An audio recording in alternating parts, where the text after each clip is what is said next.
ఇది మా అన్నయ్య కోరిక. అందుకే మేమింతలా ఇంత దూరం వచ్చాం. బావా, మావయ్య విషయం అయితే మనం ఫుల్ఫిల్ చేయాల్సిందే కదా.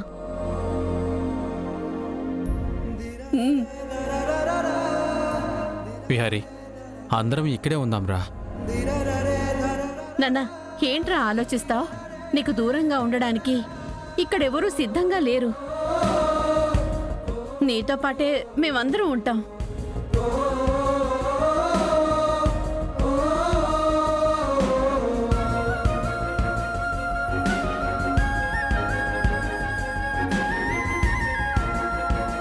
నాన్న ఏం మాట్లాడకుండా అలా వెళ్ళిపోతున్నారేంటి? మీ నాన్న మౌనంగా వెళ్లారంటే మనం ఇక్కడ ఉండటానికి ఒప్పుకున్నట్టే. నాన్న ఒప్పుకున్నారు.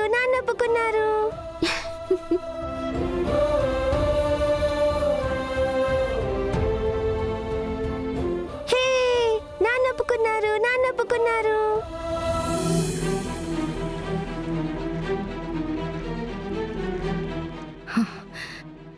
ఇన్ని సంవత్సరాలు ఏమీ పట్టించుకొని విహారీ ఇప్పుడు సడన్ గా వాళ్ళ నాన్న కంపెనీ అనగానే లేచి రావడమేంటి?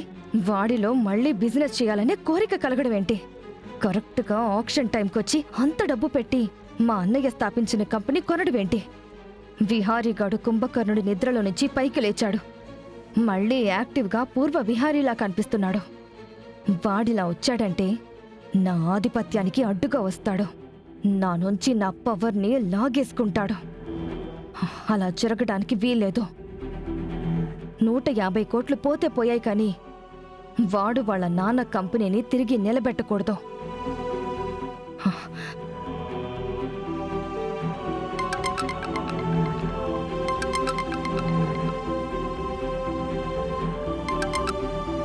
హలో అంబిక. సుభాష్, నువ్వు అర్జెంటుగా ఒక పని చెయ్యాలి. చెప్పంబిక. ఆ విహారీ ఆక్షన్లో తీసుకున్న మా అన్నయ్య కంపెనీలో ఎప్పటినుంచో పనిచేస్తున్న ఉద్యోగుల్ని కొనేయాలి. ఉద్యోగుల్ని కొనేయాలా? అవును. వాళ్ళు మన వైపు ఉంటేనే ఆ కంపెనీకి తిరిగి పూర్వ వైభవం తీసుకురావాలనుకుంటున్న విహారీ కళ చెదిరిపోతుంది. వాడు అనుకున్నది ఏదీ జరగదు. అప్పుడు నేను 30 కోట్లు కూడా వాల్యూ చెయ్యని కంపెనీ కోసం 150 కోట్లు వేస్ట్ చేశాడని విహారీ అసమర్థతని అందరి ముందు ఉంచి ఇక మీదట వాడు బిజినెస్లు చేయడానికి పనికిరాడని పూర్తిగా మన బిజినెస్లన్నింటికి దూరంగా పెట్టించొచ్చు. అలాగే అంబిక.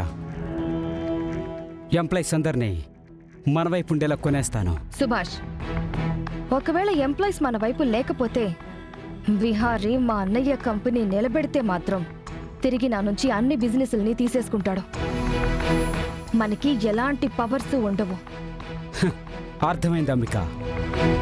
నేను ఎలాగైనా ఆ ఉద్యోగుల్ని మన వైపు నిలబడేలా చేస్తాను. సరే, ఆ పని అయిపోగానే తర్వాత మనం చెయ్యాల్సినవి చాలా ఉన్నాయి. సిద్ధంగా ఉండు. అలాగే Ambika. I'm ready at any time.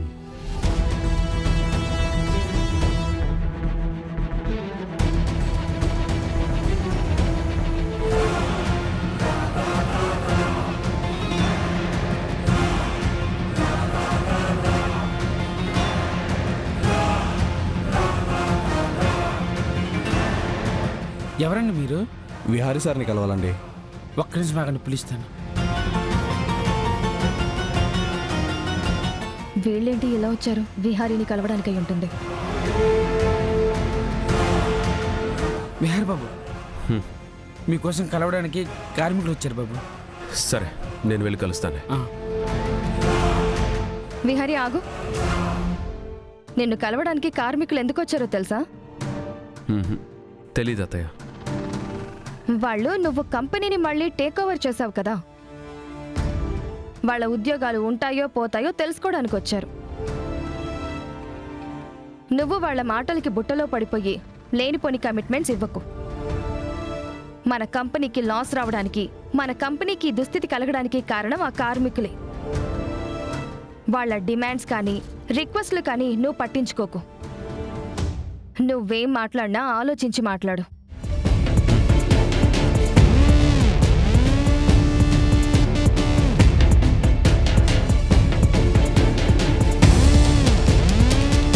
నమస్కారం సార్. నమస్తే, చెప్పండి. ఏం లేదు సార్, మీరే మళ్ళీ మన కంపెనీని యాక్షన్లో కొనుక్కున్నారని తెలిసింది. ఒకసారి మిమ్మల్ని కలిసి వెళ్దామని వచ్చాం. మీరు మళ్ళీ కంపెనీని టేక్ ఓవర్ చేశారు కదా, కార్మికులందరిలో చిన్న ఆందోళన ఉంది. మీరు మళ్ళీ కంపెనీలో పాత స్టాఫ్ని కొనసాగిస్తారా లేకపోతే కొత్త స్టాఫ్ని తీసుకుంటారా అని గందరగోళంలో ఉన్నాం సార్. అందుకని ఆ విషయం గురించి మీతో మాట్లాడటానికి వచ్చాం సార్. మీరందరేం వరి అవ్వదు. మీ ఉద్యోగాలు ఎక్కడికి పోవు. మీ స్టాఫ్నే కంటిన్యూ చేస్తాను.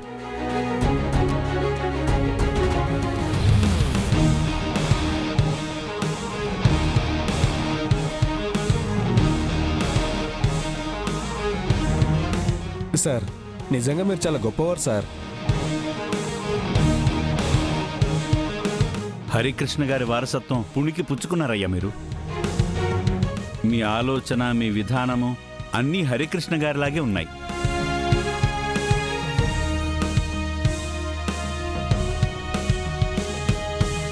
సరే, నాతో ఇంకేమైనా పనుందా? మీతో ఈ విషయం గురించే మాట్లాడదామని వచ్చాం సార్. మీరు మా అందరికీ చాలా సంతోషకరమైన వార్త చెప్పారు. హరికృష్ణ గారి కుటుంబం మొత్తం చల్లగా ఉండాలని కార్మికులమందరం మనసారా దేవుణ్ణి కోరుకుంటాం సార్.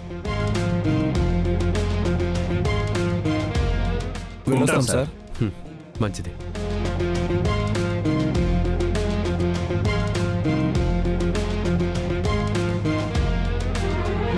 విహారి, నేను ఆ కార్మికుల దగ్గరికి రాకముందే చెప్పాను కదా, నువ్వు వాళ్ళ మాటలకి పడిపోవద్దు, వాళ్ళకి ఎలాంటి హామీలు ఇవ్వద్దు అని. అయినా నా మాట పట్టించుకోకుండా అదే కార్మికుల్ని కంటిన్యూ చేస్తానని ఎందుకు చెప్పా వాళ్ళకి?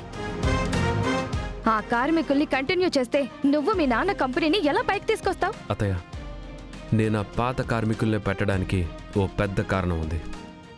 ఏంట్రా కారణం?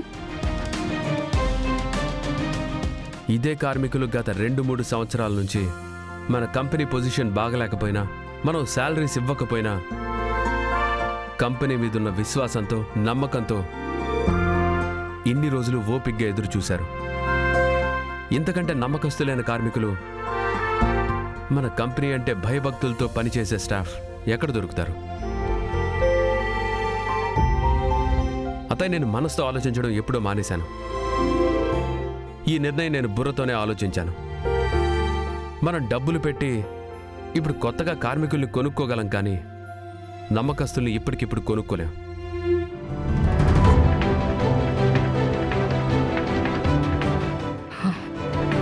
ఇంతకు ముందు వీడు బిజినెస్ ని చాలా మోరల్స్ తో, హ్యుమానిటీతో వ్యాపారం చేసేవాడు. ఇప్పుడు వాళ్ళలో నాకు బ్రూటల్ బిజినెస్ మ్యాన్ కనపడుతున్నాడు. ఇలాంటి మనస్తత్వం ఉన్నవాడిని ఆపడం చాలా కష్టం. కానీ వాడిని ఆపకపోతే నా అస్తిత్వమే ప్రశ్నగా మారుతుంది.